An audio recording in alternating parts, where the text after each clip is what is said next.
केंद्रीय मंत्री कृष्णपाल गुर्जर और मुस्लिम धर्मगुरु ने इस मुद्दे पर क्या कहा है, एक बार वो सुनवाते हैं। आसपास के जो मकान था उसमें लिखा हुआ था विवेकानंद मार्ग और नीचे लिखा था तुगलक लेन, दोनों साथ साथ लिखे थे। तो तुगलक लेन आज भी नाम पट्टिका पे लिखा है, बदला नहीं है। उसके साथ विवेकानंद मार्ग लिखा है और उसकी सहूलियत के लिए, जैसा मैंने वहाँ के कर्मचारियों से पूछा भी था, उनका कि गूगल तब आप तलाशेंगे तो गूगल में वो जगह, वो स्थान विवेकानंद रोड आता है। और इसलिए भी कि भ्रम ना रहे लोगों को विवेकानंद रोड और तुगलक लेन का जो अंतर है, तो एक सामान्य सी प्रक्रिया है, इसमें कोई कंट्रोवर्सी नहीं है। मैं जानता हूं कि सांसद को अधिकार नहीं है नाम बदलने का किसी भी रोड का, और वो लोग उसका एक प्रोसीजर होता है, उसका प्रस्ताव जाता है, पारित होता है, उसके बाद होता है। अगर कोई प्रस्ताव पारित करेंगे तो स्वागत है। आक्रांताओं के नाम पर कोई रोड ना हो, ऐसा तमाम मांगे पहले भी होती आई हैं, लेकिन इसका ये मतलब कोई भी नहीं होना चाहिए कि ये हिंदू का है या मुस्लिम का है, इसका मतलब नहीं।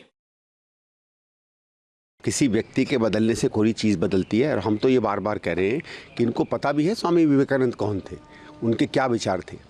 वो एक ऐसे व्यक्ति थे जो जातिवाद के खिलाफ काम किया करते थे, जो महिला उत्थान की बात किया करते थे, और इनके तरीके का नहीं केवल दिखावा, वो थे जो सांप्रदायिकता के बिल्कुल खिलाफ थे, सर्वधर्म समभाव की बात करते थे, हर धर्म के बीच में एकता की और बराबरी की बात करते थे। और वो तो कभी भी नहीं कहते थे कि कोई एक धर्म किसी दूसरे धर्म से बड़ा है या छोटा है, जिस तरीके की ये घटिया सांप्रदायिकता और सांप्रदायिक राजनीति बीजेपी वाले करते।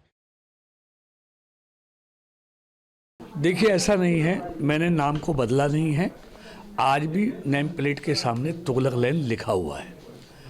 मैंने, क्योंकि स्वामी विवेकानंद जी इस देश के युवाओं के आदर्श हैं।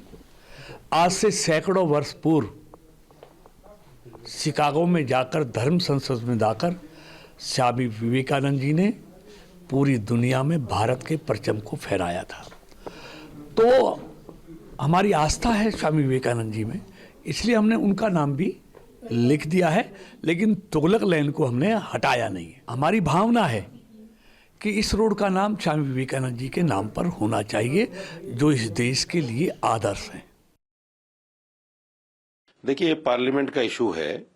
अगर कोई आदमी जाती तौर पर कुछ इस तरह कर रहा है, ये उसका अपना विवेक है। अगर पार्लियामेंट से कोई ऐसा पास होता है और बाकायदा उस पर जो है बात की जाती है, तो ठीक है। तुगलक से या जितने भी मुगल शासक हुए हैं, उनसे कोई मुसलमानों की रिश्तेदारी तो है नहीं। वो एक मुस्लिम शासक थे, आए और चले गए। उन्होंने क्या किया क्या नहीं किया, आज के दौर में जो मुसलमानों को उनके नाम लेकर कहीं ना कहीं प्रताड़ित करने की कोशिश की जाती है, मैं समझता हूं ये मुसलमानों के साथ भेदभाव है।